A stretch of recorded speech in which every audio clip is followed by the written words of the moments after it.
La question des actions des francs-maçons et de leur influence sur l'expansion de l'islam est complexe et souvent entourée de controverses. Il est essentiel de préciser que les francs-maçons, en tant qu'organisation, ne constituent pas un bloc homogène avec des opinions et des actions uniformes. Cependant, nous pouvons explorer certaines thématiques et actions qui ont été observées dans le cadre des interactions entre les francs-maçons et l'islam, tout en gardant à l'esprit la diversité d'opinions au sein de la franc-maçonnerie. Introduction. Les francs-maçons se définissent souvent par leur engagement envers la liberté de pensée, la tolérance et la recherche de la vérité. Historiquement, certains groupes maçonniques ont vu l'expansion de l'islam comme une menace à leurs valeurs, surtout dans des contextes où la religion est perçue comme un facteur d'oppression ou d'intolérance.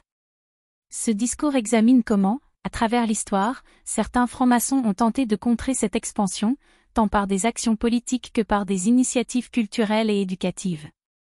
Le contexte historique. Au XVIIIe et XIXe siècle, l'expansion de l'islam dans certaines régions d'Europe a suscité des réactions variées. Dans des pays comme la France, qui ont connu des contacts intensifiés avec des pays musulmans, des mouvements maçonniques ont vu le jour pour promouvoir des valeurs laïques et humanistes. 1. L'éducation comme outil de résistance. Les francs-maçons ont souvent mis l'accent sur l'éducation comme moyen de contrer l'influence islamique. Par exemple, des loges maçonniques ont soutenu la création d'écoles publiques laïques qui enseignaient des valeurs démocratiques, en opposition à des systèmes religieux jugés rétrogrades. 2. Promotion de la laïcité. En France, la séparation de l'Église et de l'État, promue par des francs-maçons influents, a été une réponse directe à l'influence religieuse, y compris l'islam. Des figures comme Jules Ferry, qui ont été soutenues par des loges maçonniques, ont œuvré pour instaurer une éducation laïque, limitant ainsi l'influence des religions sur la société. Action politique et sociale. Les francs-maçons ont souvent joué un rôle actif dans des mouvements politiques qui visaient à réduire l'influence des institutions religieuses, y compris dans le monde musulman. 1. Soutien au mouvement démocratique.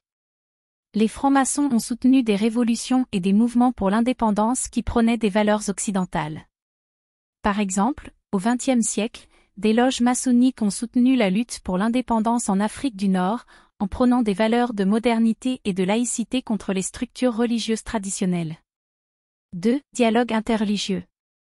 Bien que certains francs-maçons aient eu une approche critique envers l'islam, d'autres ont cherché à établir un dialogue. Des conférences sur le dialogue interreligieux, réunissant des représentants de différentes religions, y compris l'islam, ont été organisées pour promouvoir la compréhension mutuelle. Cela a permis de contrer les stéréotypes et de limiter les tensions. La culture comme vecteur de diffusion. Les francs-maçons ont aussi eu recours à la culture pour diffuser leurs idées. Des écrivains et philosophes maçonniques ont critiqué les dogmes religieux, y compris ceux de l'islam, à travers leurs œuvres. 1. Littérature et philosophie. Des auteurs comme Voltaire et Diderot, souvent associés à des idéaux maçonniques, ont critiqué l'intolérance religieuse. Leurs écrits ont contribué à façonner une opinion publique qui valorisait la raison sur la foi, influençant ainsi la perception de l'islam. 2. Art et spectacle. Les francs-maçons ont également utilisé le théâtre et d'autres formes d'art pour transmettre des messages de tolérance et de laïcité.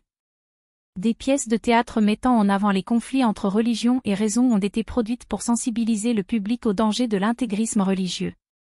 Conclusion. Les actions des francs-maçons vis-à-vis de l'expansion de l'islam ne peuvent pas être réduites à une simple opposition. Elles témoignent plutôt d'un engagement complexe envers des valeurs telles que la liberté, la tolérance et la laïcité. Dans un monde de plus en plus interconnecté, où les dialogues entre civilisations sont essentiels, il est crucial de comprendre ces dynamiques. Si certains francs-maçons ont cherché à contrer l'expansion de l'islam, d'autres ont plaidé pour une coexistence pacifique et un dialogue constructif. Ainsi, la franc-maçonnerie, dans son ensemble, reste un acteur aux multiples facettes dans le paysage religieux et culturel mondial.